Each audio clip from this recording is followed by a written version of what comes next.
नमस्कार, जय माता दी दोस्तों। आप सभी का स्वागत है मेरे चैनल कालका क्रिएशन ब्लॉग्स में। आशा करती हूँ आप सभी स्वस्थ होंगे, मस्त होंगे और जैसे भी हो मुझे प्लीज़ कमेंट करके ज़रूर बताएं। मेरे चैनल पे पहली बार आए हैं तो प्लीज़ चैनल को सब्सक्राइब कर दें, लाइक शेयर कमेंट करना बिल्कुल ना भूलें। साथ ही साथ बेल आइकन प्रेस करना तो बिल्कुल ना भूलें, ताकि आपको मेरे आने वाली हर वीडियो का और न्यू वीडियो का आप सभी को साथ ही के साथ नोटिफिकेशन मिल जाए।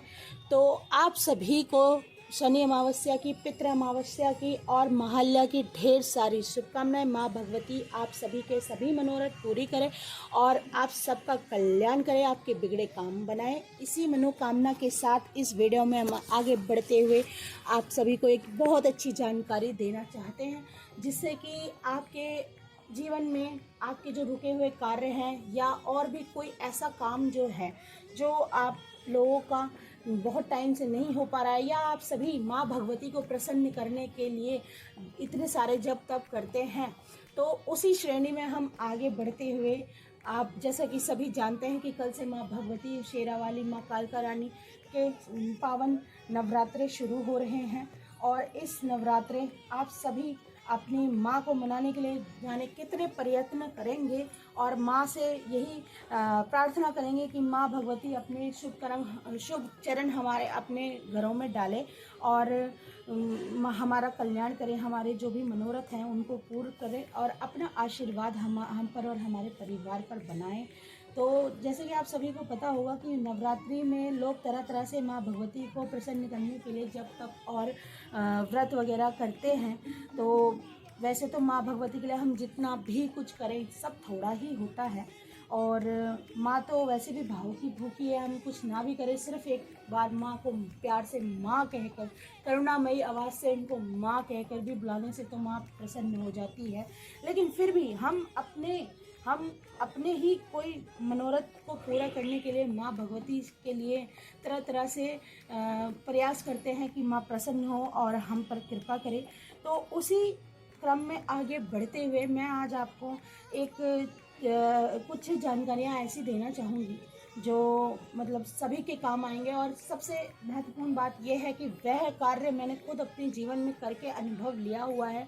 तो मैं यही चाहती हूँ कि मेरा जो यूट्यूब परिवार है उसको भी मैं अपनी कुछ ऐसी यादें, कुछ ऐसी तरीके जो मैंने अपने साथ किए हुए हैं और उसका लाभ लिया हुआ है, मैं आप सभी के साथ शेयर करके आप सभी को भी प्रेरित करूँ कि आप सभी भी वह कार्य करके अपने जीवन में माँ भगवती का आशीर्वाद प्राप्त कर सके और माँ से अपने लिए अपने बिगड़े कामों को बनाने के लिए प्रार्थना कर सके। और वैसे भी माँ का आशीर्वाद तो हम सभी को चाहिए होता है, तो हम थोड़ा सा प्रयास करके माँ भगवती को प्रसन्न करने का प्रयास कर सकते हैं। तो जैसा कि आप सभी को पता है दोस्तों कि नवरात्रि में हम लोग माँ की अखंड ज्योत करते हैं और उससे एक पॉजिटिव एनर्जी हमारे को महसूस होती है और लगता है कि जैसे बस माँ विराजमान है 9 दिनों के लिए हमारे घर में, और होती भी है। माँ 9 दिनों के लिए हमारे घरों में अपना शुभ चरण डाल के रखते हैं, माँ विराजमान होती है और हमारे सौभाग्य को और बढ़ाती है। तो आप सभी को पता होगा कि अखंड ज्योत जलाया जाता है नवरात्रि में। तो इस अखंड ज्योत को जलाने के और क्या क्या फ़ायदे हैं और हम किस प्रकार से इस ज्योत से ही, एक मात्र ज्योत की सेवा करके ही हम अपने बड़े से बड़े कार्य माँ भगवती से करवा सकते हैं। और ये काम करने के साथ ही हमारे कुछ ऐसे कार्य भी होते हैं जो जाने अनजाने माँ भगवती के आशीर्वाद से पूर्ण हो जाते हैं। तो आइए दोस्तों, मैं आप सभी को कुछ ऐसी महत्वपूर्ण चीज़ें बताऊंगी कि जो एक ज्योत की सेवा करने से ही आपको माँ भगवती का आशीर्वाद बहुत प्यार से और बहुत ही आराम से मिल जाता है। तो जैसे कि आप सभी को पता है ज्योत जगाने से क्या फ़ायदे होते हैं, लेकिन फिर भी मैं जो लोग नए हैं या जो मेरी वीडियो को पहली बार देख रहे हैं और जो मेरा एक्सपीरियंस सुनना चाहेंगे, मैं उनके लिए बता दूं कि माँ भगवती की अखंड ज्योत के कुछ ऐसे चमत्कार मैंने अपने जीवन में देखे हैं जो कि मतलब मेरे को तो बहुत ही अलग लगे और मेरे जीवन में उसके बाद बहुत प्रभाव हुआ।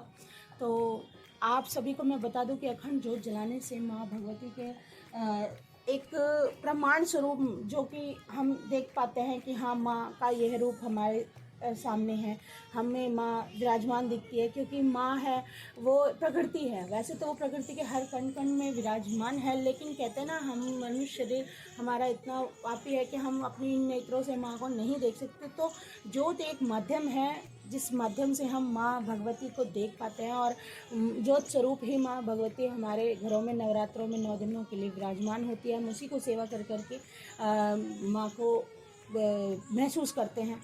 तो ज्योत जगाने से माँ की पॉजिटिविटी तो हमें महसूस होती ही है, साथ ही के साथ हमारे घर की जो नकारात्मक ऊर्जा है वह समाप्त होती है और घर में सुख समृद्धि आती है।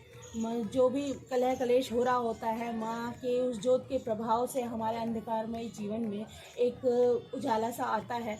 और इसी के साथ साथ अगर हम उस ज्योत को अखंड जलाते हैं और अखंड उसका पूरा नियम करते हैं, तो हमारे मतलब हमारे शरीर की बहुत सारी बीमारियां भी माँ के आशीर्वाद से ठीक हो जाती है। और एक नियम करने के साथ साथ हमारे कुछ आदतों में भी सुधार आता है। जिस तरह से हम उस ज्योत के प्रति समर्पित होकर हम उनकी सेवा करते हैं और एक नियम को पालन करते हैं, उसी नियम को पालन करने के साथ साथ हमारे जीवन में भी एक अनुशासन का भाव प्रस्तुत होता है। तो हमें ये लगता है कि जब हम 9 दिन तक इस चीज़ को नियम पूर्वक कर सकते हैं, तो हम अपने जीवन में बड़े से बड़े नियम को भी पूरा कर सकते हैं। तो इसका भी एक फ़ायदा होता है कि एक डिसिप्लिन सिखाती है माँ भगवती हमें। और साथ ही के साथ ज्योत अखंड जो हम जलाते हैं, उसके साथ ही हमारे बड़े से बड़े कार्य जो होते हैं, उस नियम को अगर हम पूरा कर लेते हैं 9 दिन में, तो माँ भगवती इतनी प्रसन्न होती है कि हमारे बड़े से बड़े मनोरथ पूरे कर देती है, जिसकी हमें उम्मीद भी नहीं होती कि हम यह कार्य अपने जीवन में कभी पूर्ण होता देख पाएंगे या नहीं। तो माँ भगवती की एकमात्र नज़र पड़ने से ही आपके सारे काम हो जाते हैं और साथ ही के साथ बरकत घर में हो जाती है। और जैसे हमारे बच्चे हमारे कहे अनुसार नहीं चल रहे होते हैं या हमारे घर में कोई मन मुटाव चल रहा होता है, तो माँ की ज्योति के प्रकाश से हमारे जीवन में भी प्रकाश आता है। माँ की कृपा इतनी होती है कि हमारे घर में प्यार मोहब्बत और बरकत होने लगती है। तो और साथ ही के साथ अगर आपके यदि कोई शत्रु हैं, तो उस ज्योत की सेवा करने से माँ भगवती आपके सभी अड़चन और शत्रु बाधा को भी दूर करती है। तो मैं ऐसे न जाने कितने अनगिनत आप सभी को फ़ायदे बता सकती हूँ माँ की अखंड ज्योत करने से। आप सभी को उसका फल स्वरूप माँ भगवती बहुत आशीर्वाद देती है, बहुत प्रसन्न होती है माँ।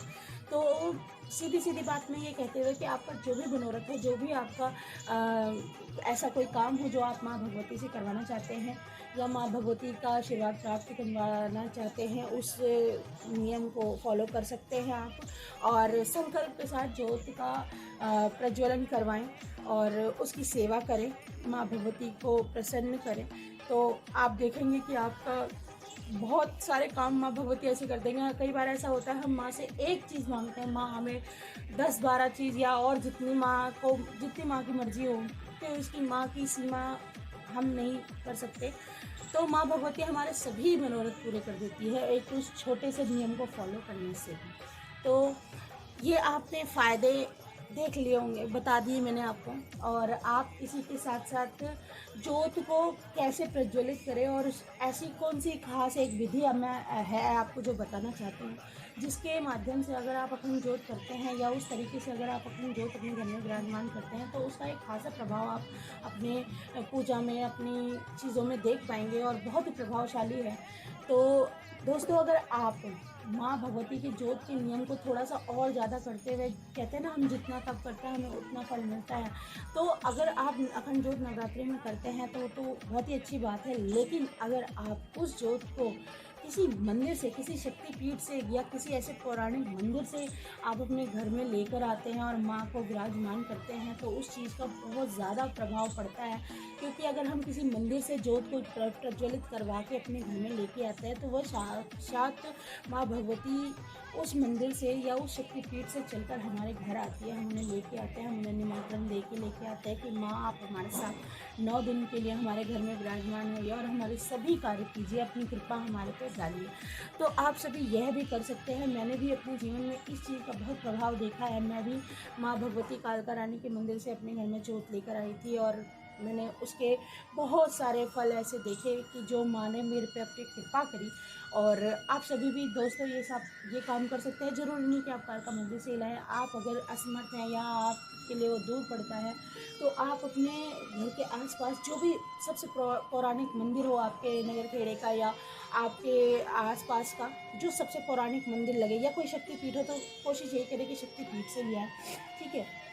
तो उस यहाँ मतलब आप अपने घर से पूरी जोत की तैयारी करके जाएँ और घी वगैरह सब ले कर के जाएँ। माँ को वहाँ पे पहले तो माँ के मंदिर के दर्शन करके माँ के आगे अपनी भावना को प्रस्तुत करते हुए कि माँ, हम आपके इस मंदिर से आपको जोत रूप में अपने घर लेकर जा रहे हैं और आप पूरी कोशिश करेंगे कि माँ हमसे कोई चूक और गलती ना हो आपकी सेवा में।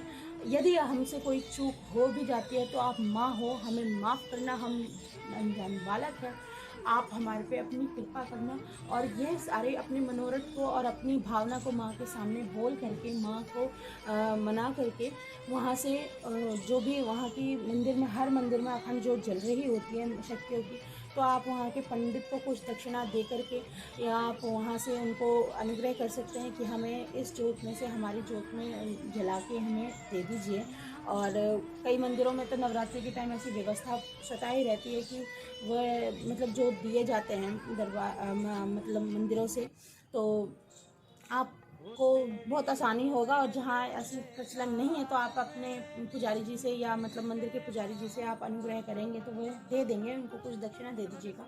और वहाँ से आपको ये बिल्कुल नहीं समझना है कि आप एक जोत जो को जगा के वहाँ से लेके आ रहे हैं। आपको बस ये भावना रखनी है कि माँ भगवती जो उस मंदिर की शक्ति है, माँ भगवती वहाँ से आपके साथ आपके घर आई हैं और आप जैसे किसी मेहमान को लेकर आते हैं अपने घर में, उसका भावपूर्वक स्वागत करते हैं और उसकी पूरी सेवा करते हैं, उसी प्रकार से आप अपनी माँ को लेकर के आ रहे हैं। और माँ की ऐसी सेवा कर दे कि बस माँ के दिल से इतना आशीर्वाद निकले कि आपके पूरे जीवन को बदल करके रख दे। तो आप वहाँ से जोत लेके आ सकते हैं और अपने घर में विराजमान कर सकते हैं। अच्छा, जोत को लाने से पहले और जोत को विराजमान करने तक और जोत की सेवा तक के कुछ आपको ऐसे छोटे छोटे नियम हैं जो आपको फॉलो करने चाहिए। वैसे तो मैं भाव से चलती हूँ, लेकिन अगर हम जितने नियम कर लेते हैं ये हमारे अपने लिए ही अच्छे होते हैं। तो जिस दिन भी हमें जोत लेकर के आनी है, उस दिन हमें कोशिश यह करनी चाहिए कि हम अन्न का सेवन ना करें। उस दिन भी एक व्रत की तरह रखें। और क्योंकि एक सुच्चा और मतलब सात्विकता हमारे शरीर में होनी चाहिए। हम उस शक्ति को अपने घर में लेकर के आ रहे हैं जो ब्रह्मांड को चलाती है, तो उसके लिए हमें भी तो कुछ प्रयास करने पड़ेंगे ना। तो हमें पूरी साफ सफाई का और पूरी सात्विकता का, पूरी स्वच्छता का ध्यान रखते हुए उस दिन कोशिश ये करें कि आप लोग व्रत रखें।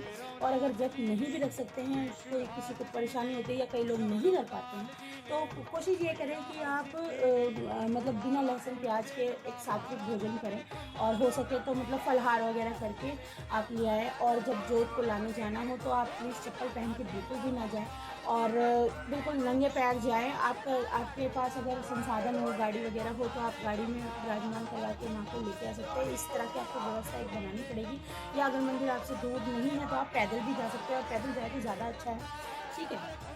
तो और साथ ही में जब आप माँ को वहाँ से जोत के लेके आने के लिए जाएं, तो माँ भगवती के लिए संभव हो तो 16 श्रृंगार लेके जाएं और कुछ फल मिष्ठान वगैरह माँ के लिए ज़रूर लेकर जाएं। और दक्षिणा तो आपको चढ़ानी ही चढ़ानी है।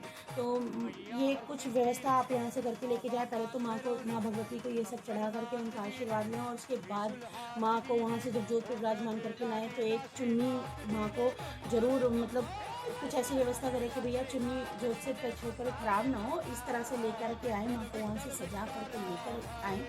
और फिर जब आप माँ भगवती को अपने इस घर में लेकर के आएंगे, तो जैसे हम किसी मेहमान का स्वागत करते हैं हमारे घर में आने पर, तो आप अपने चौखट पे अपने घर के किसी सदस्य को बोल दीजिए कि माँ का स्वागत करने के लिए तैयार रहें। और मतलब चौखट पे जैसे हम आरती वगैरह करते हैं, कोई मेहमान हमारे घर में आता है या पहली बार कोई हमारे घर में आता है, तो जिस तरह से हम उसकी आरती वगैरह करते हैं, माँ की भी आरती ऐसी इसी भाव से करना है कि हमारे घर में माँ आ रही है, हमारी वो जगत जुगनी आ रही है जिसने हमें ये मनुष्य शरीर दिया, जिसने हमें सभी चीज़ दी, मतलब हमारी माँ को हम अपने घर में लेके आ रहे हैं, तो उनका भव्य रूप से स्वागत होना चाहिए।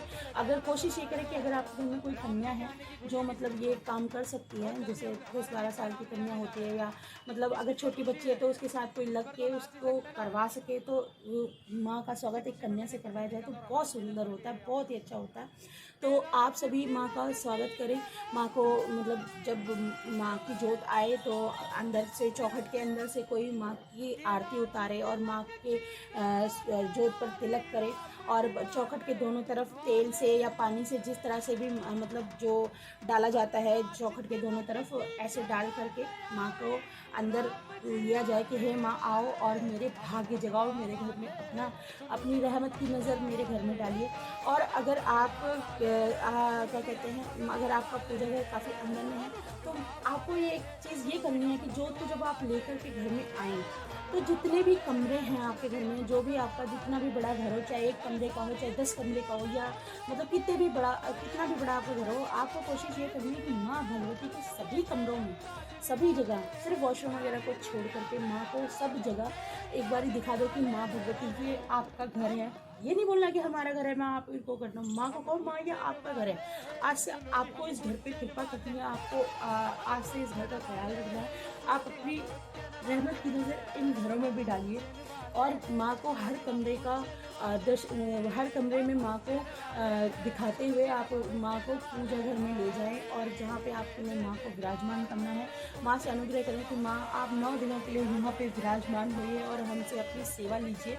तो माँ को इसी भाव के साथ आपको वहाँ पे विराजमान कर देना है, और कोशिश ये करना है कि माँ की जोत के पास कोई ना कोई हमेशा रहे, माँ को उसे अकेला ना छोड़े। और अगर ये ऐसा संभव नहीं है कि हर टाइम आप वहाँ बैठ सकें, तो प्लीज़ मतलब घर को अकेला छोड़ करके ना जाएं जब तक भी माँ आपके घर में विराजमान रहेगी। और माँ के दोनों टाइम भोग वगैरह लगा करके, आरती वगैरह कर करके, जैसे नवरात्रि में बाकी आप इंस्ट्रक्शंस को फॉलो करते हैं, सेम चीज़ें उसको ये करना है। लेकिन हाँ, माँ का ऐसा खासा ध्यान रखना है कि वह ज्योति बिल्कुल भी खंडित ना होने पाए। आप जब भी उसको मतलब लगे कि माँ की जो जोत की लौ है वो कम हो रही हो, तो उससे एक छोटा सा दिया उसी लौ से जला करके अलग से रख ले, फिर उस जोत को बढ़ाया जाए, और इस प्रकार से उसके पूरे अनुशासन का पालन किया जाए। और कोशिश ये किया जाए कि एक कोने में मंदिर में एक आप उसको छुपा करके रखें, ताकि किसी, जैसे आपके घर में बाहर से कोई लोग आते हैं तो डायरेक्टली उनके दर्शन ना हो। और कृपया करके मैं तो यही कहूँगी कि हम अपनी प्यारी चीज़ को किसी के दर्शन नहीं करवाने दें, किसी को उसको वहाँ तक पहुँचने नहीं देते, तो वो भी हमारी एक पूंजी है, हमारी संपत्ति, हमारी धन दौलत है। हमारी माँ को कोई और क्यों देखे, कैसी नज़र सबकी होती है हमें नहीं पता होता, कोई अच्छी नज़र डालता है, कोई नेगेटिव वाइब्स लेके बैठा हो। तो हमें अपनी माँ की जोत को एकदम ऐसे छुपा करके रखना है कि कोई एकदम से डायरेक्टली जाके उसके दर्शन ना कर सके। और कोशिश ये करें कि बाहर के किसी इंसान को उसके दर्शन ना करवाएं, बस आप अपने परिवार ही उसको दर्शन वगैरह करें। और स्पर्श तो किसी का भी ना ही करवाएं, जो बंदा उसकी माँ की सेवा कर रहा हो वही उसको स्पर्श करे तो सबसे ज़्यादा अच्छा होता है। लेकिन अगर पूरा परिवार मिलकर माँ की सेवा कर रहा है तो कोशिश ये करे कि बिना नहाए कोई उसको स्पर्श ना करे। और जब भी आप माँ की जोत को स्पर्श करने जा रहे हो तो प्लीज़, अगर आपने सेम कपड़े पहन रखे हो तो कपड़े चेंज करके स्वच्छ साफ हो करके माँ को स्पर्श करें, ऐसे कोई माँ को स्पर्श ना करें। जितने हम स्वच्छता करेंगे ना उतना ही अच्छा होता है, स्वच्छता में ही हमारी भक्ति भाव झलकते हैं और उसका प्रभाव ज़्यादा होता है। और क्या कहते हैं, आप सभी सुबह शाम माँ की आरती जब करें तो उसके साथ ही माँ को भोग लगा सकते हैं। अंगियारी पे उपले की अंगियारी बना करके माँ को भोग लगाएं। और कोशिश ये करें कि चालीसा वगैरह का, स्तोत्र वगैरह का पाठ वगैरह कर सकते हैं। जो लोग मंत्र जाप वगैरह करते हैं वो मंत्र जाप कर सकते हैं। सप्तशती का पाठ अवश्य करें, अगर हो सके तो। नहीं भी हो सकता तो वो भी माँ भगवती की जो सप्तशती होती है उसको माँ की जोत के आगे रख के उसकी भी साथ साथ पूजा कर लिया जाए, उसको भी प्रणाम कर लिया जाए तो ये बहुत अच्छा होता है।